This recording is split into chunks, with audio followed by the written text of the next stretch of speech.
I just wanted to respond to some things I saw on Twitter this morning on the Bastion radio account, I assume operated by Mike West. For context, on last week's radio show, Mike West put out an invitation for what he calls trolls to defend some of the comments that we've made concerning the Tom Crawford case, and gave out his Skype address. I contacted him via Skype, asking whether I could take up that invitation. He responded that it would be fine, and that the show only aired Thursdays and Sundays, and asked if I would prefer Thursday or Sunday. I said Sunday. I said Thursday. And he said fine, Thursday at 8 p.m. Now this week I go on Twitter and see that he had put up a Twitter poll asking whether or not trolls should be allowed on his radio show. I assume referring to myself. Now, I left a comment saying that if he felt uncomfortable, then maybe it would be a good idea to speak before the show, just so we could see where we were both coming from, and kind of clear the air and get more comfortable with the idea. Blah blah. I got blocked for posting that comment. And this morning, I see that now whoever is operating the Twitter account of Bastion Radio is claiming to have received abusive comments and emails. Now, I can confirm nobody I know has sent any abusive emails or messages. But more importantly, I really have to take offense to this claim of abusive messages for one simple reason. Throughout this entire situation, the abuse has been one-sided. We have been on the receiving end of abuse from Tom Crawford supporters. And the most extreme example of this I can think of is Danny Bamping receiving threats of violence for trying to tell the full story of the Tom Crawford case. Now, I would like to impress upon Mike West, a very simple reality. To date, Tom Crawford has been evicted. He has been arrested. His son has been arrested. 6 people or 5 were arrested at the eviction.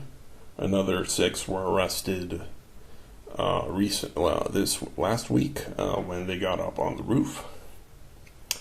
All these arrests and the eviction were not the result of anything the trolls have said. They're not the result of anything I've said on YouTube. It is purely the result of people who have been on your show and the misinformation that shows like your show have been putting out there. This strategy of ignoring everybody who disagrees with you has had a real cost for the Crawford family. It has had a real and damaging effect to Crawford supporters, some of which are now in jail and facing criminal charges, including a fray.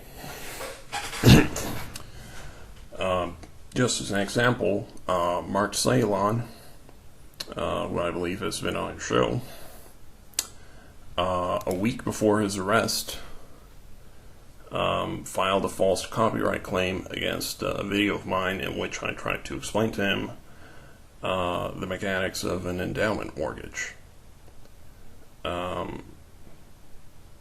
Now, this is the mentality here.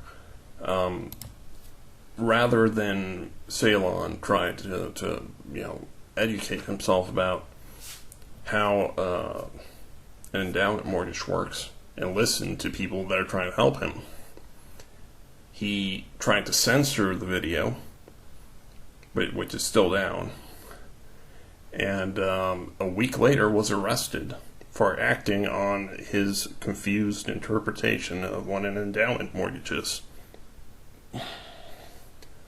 Now, this is what Mike West needs to ask himself. If what the Crawfords are saying is true, why does it require ignoring people who are trying to quote court judgments? Why does it require censoring videos? Why does it require censoring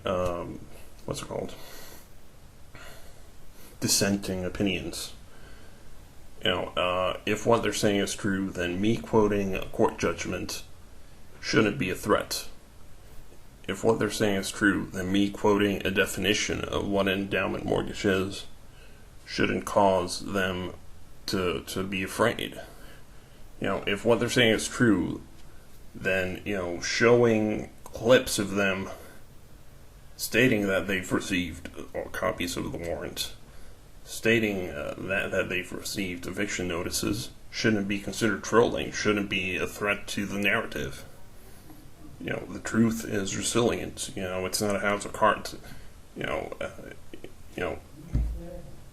If they're depending so heavily on censorship to maintain their narrative, then that should be a clue to Mike West that what they are saying is not true. And that is why, he should not be afraid of a dialogue.